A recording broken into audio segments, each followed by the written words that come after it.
ಬಂಗ್ಲೆಗುಡ್ಡೆಯಲ್ಲಿ ಅಸ್ಥಿಪಂಜರ ಶೋಧಕ್ಕೂ ಕೂಡ ಕಾನೂನು ತೊಡಕಿದೆ. ಬಂಗ್ಲೆಗುಡ್ಡದಲ್ಲಿ ಶೋಧಕ್ಕೂ ಮುನ್ನ ವರದಿ ಪಡೆದಂತ ಎಸ್ಐಟಿ ಅರಣ್ಯ ಇಲಾಖೆ ಸರ್ವೆ ರಿಪೋರ್ಟ್ ಅನ್ನ ಎಸ್ಐಟಿ ಅವರು ಪಡ್ಕೊಂಡಿದ್ದಾರೆ. ಸ್ಥಳದ ಕಾನೂನು ಹಕ್ಕು ನಿರ್ಧಾರ ಮಾಡೋಕೆ ಕೇಳಿರುವಂತಹ ಸಾಧ್ಯತೆ. ಇದು ರಿಸರ್ವ್ ಫಾರೆಸ್ಟ್ ಆಗಿರೋದ್ರಿಂದ ಮೀಸಲು ಅರಣ್ಯವಾದಂತಹ ಕಾರಣ ಆಗಿದ್ದು ಶೋಧ ಮಾಡೋದಕ್ಕೆ ಅಡ್ಡಿ ಇದೆ.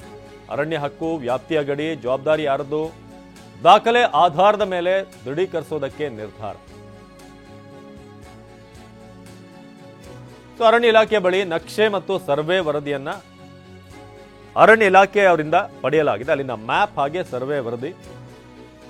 ಅರಣ್ಯ ಇಲಾಖೆಯ ವರದಿ ಪಡೆದು ಸ್ಥಳದ ಸ್ವಭಾವ ನಿಗದಿ. ಈ ಹಿಂದೆ ಶವ ಉತ್ಖನನ ಕಾಡಿನ ಅಂಚಿನಲ್ಲಾಗಿತ್ತು. ಈಗ ಕಾಡಿನ ಮಧ್ಯಭಾಗ ಆಗಿರೋದ್ರಿಂದ ಕಾನೂನಿನ ತೊಡಕಿದೆ. ಅಶೋಕ್ ಈ ಬಗ್ಗೆ ಮಾಹಿತಿಯನ್ನ ನೀಡ್ತಾ ಇದ್ರು. ಅಶೋಕ್, ಇದೀಗ ನಾವು ಗಮನಿಸ್ತಾ ಇದ್ದೀವಿ, ಹಿಂದೆ ಈ ಚಿನ್ನಯ್ಯ ಜಾಗಗಳನ್ನ ತೋರಿಸಿದಾಗ ಆಲ್ಮೋಸ್ಟ್ ಎಡ್ಜಲ್ಲಿತ್ತು, ನೇತ್ರಾವತಿ ನದಿ ತೀರದಲ್ಲಿತ್ತು ಆ ಸ್ಪಾಟ್ಗಳು ಬಹುತೇಕ. ಆದ್ರೆ ಇಲ್ಲಿ ಮಧ್ಯಭಾಗ, ನೀವಾಗಲೇ ಹೇಳ್ತಾ ಇದ್ರಿ ಇದು ರಿಸರ್ವ್ ಫಾರೆಸ್ಟ್ ಬರುತ್ತೆ ಅಂತ. ಸೊ ಏನಾದ್ರೂ ಕ್ಲಿಯರೆನ್ಸ್ ಸಿಗ್ಬೋದಾ ಫಾರೆಸ್ಟ್ ಡಿಪಾರ್ಟ್ಮೆಂಟ್ ಕಡೆಯಿಂದ? ಜೊತೆಗೆ ಹಿಂದೆ ಶವಗಳನ್ನ ಹೂತ್ ಹಾಕಲಾಗಿತ್ತು ಅನ್ನೋ ವಿಚಾರ ಇತ್ತಲ್ಲ, ಅದಕ್ಕೆ ಸಂಬಂಧಪಟ್ಟ ಹಾಗೆ ರಿಸರ್ವ್ ಫಾರೆಸ್ಟ್ ನಲ್ಲಿ ಅವಕಾಶ ಇದೆಯಾ ಫಾರೆಸ್ಟ್ ನಲ್ಲಿ ಅಂತ ಹಿಂದೆ ಏನಾದ್ರೂ ಮಾಡಿದ್ರು ಕೂಡ? ಹೌದು ಅವಿನಾಶ್, ಪ್ರಮುಖವಾಗಿ ಈಗ ಚಿನ್ನಯ್ಯ ಹೇಳಿರುವಂತ ಏನು ಆತ ಸ್ಥಳ ಗುರುತು ಮಾಡಿರ್ತಂತ ಜಾಗ ಎಲ್ಲ ಕಂಡು ಬಂದಿದ್ದು ಅರಣ್ಯ ಪ್ರದೇಶದ ಅಂಚಿನಲ್ಲಿ, ಅಂದ್ರೆ ನೇತ್ರಾವತಿ.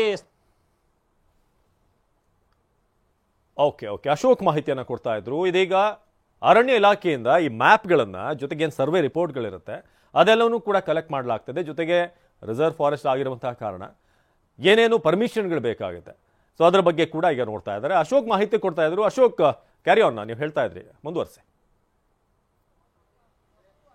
ಹೌದು ಅವಿನಾಶ್, ಪ್ರಮುಖವಾಗಿ ಚಿನ್ನಯ್ಯ ಏನು ಉತ್ಖನನ ಮಾಡೋದಕ್ಕೆ ಎಲ್ಲೆಲ್ಲೇ ಸ್ಥಳ ಗುರುತನ್ನು ಮಾಡಿದ್ದ ಆ ಜಾಗಗಳೆಲ್ಲವೂ ಕೂಡ ಅರಣ್ಯದ ಅಂಚಿನಲ್ಲಿ ಬರ್ತಾ ಇತ್ತು. ಸೊ ಹೀಗಾಗಿ ಅಲ್ಲಿ ಹೆಚ್ಚಿನ ಅರಣ್ಯ ಪ್ರದೇಶಕ್ಕೆ ಹಾನಿ ಆಗಿರಲಿಲ್ಲ, ಮರ ಗಿಡಗಳನ್ನು ಕಡಿಬೇಕಾದಂತ ಅನಿವಾರ್ಯತೆ ಕೂಡ ಇರಲಿಲ್ಲ. ಹೀಗಾಗಿ SIT ಅಧಿಕಾರಿಗಳು ಅಲ್ಲಿ ಸುಲಲಿತವಾಗಿ ಉತ್ಖನನ ಕಾರ್ಯವನ್ನು ಮಾಡಿದ್ರು ಮತ್ತು ಅರಣ್ಯ ಇಲಾಖೆ ಅಧಿಕಾರಿಗಳು ಕೂಡ ಅದಕ್ಕೆ NOC ಯನ್ನು ಕೊಟ್ಟರು.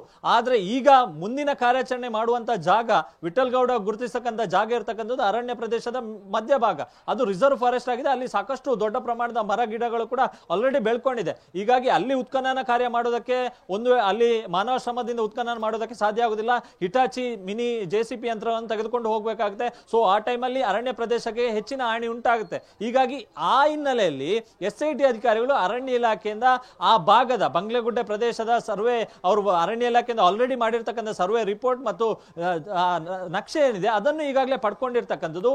ಅಲ್ಲಿ ಅರಣ್ಯ ಇಲಾಖೆ ಗಡಿ ಗುರುತು ಎಲ್ಲೆಲ್ಲಿ ಇದೆ ಮತ್ತು ಕಂದಾಯ, ರೆವಿನ್ಯೂಗೆ ಸಂಬಂಧಪಟ್ಟಂತ ಜಾಗ ಏನಾದ್ರೂ ಇದೆಯಾ, ಯಾರ ಹಕ್ಕು, ಆ ಜಾಗ ಯಾರ ಹಕ್ಕಿಗೆ ಬರ್ತದೆ, ಅಂದ್ರೆ ಯಾವ ಇಲಾಖೆ ಅಧೀನದಲ್ಲಿ ಆ ಜಾಗಗಳು ಬರ್ತದೆ. ಸೊ ಈ ಎಲ್ಲ ವಿವರಗಳನ್ನು ಕೂಡ SIT ಅಧಿಕಾರಿಗಳು ಪಡ್ಕೊಳ್ತಾ ಇದ್ದಾರೆ. ಹೀಗಾಗಿ ಒಂದು ಹಂತಕ್ಕೆ ಆ ದಾಖಲೆಗಳ ಪರಿಶೀಲನೆ ಆದ ಬಳಿಕ ಒಂದು ಹಂತದ ನಿರ್ಧಾರಕ್ಕೆ ಬರ್ತಾರೆ. ಸೊ ಅದಾದ ಬಳಿಕ ಒಂದು ನಿರ್ಧಾರಕ್ಕೆ ಬಂದು ಮುಂದೆ ಕಾರ್ಯಾಚರಣೆ ಮಾಡ್ಬೇಕಾ ಅಥವಾ ವಿಠಲ್ಗೌಡ ಹೇಳಿರುವಂತೆ ಆ ಭೂಮಿಯ ಮೇಲ್ಭಾಗದಲ್ಲಿ ಇರ್ತಕ್ಕಂಥ ಕಳೆಬರವನ್ನು ಮಾತ್ರ ತೆಗೆದುಕೊಂಡು ಬರ್ಬೇಕಾ, ಸೊ ಎಲ್ಲದರ ಬಗ್ಗೆ ಕೂಡ ನಿರ್ಧಾರಕ್ಕೆ ಬರ್ತಾರೆ. ಅವಿನಾಶ್, ಧನ್ಯವಾದ ಅಶೋಕ್.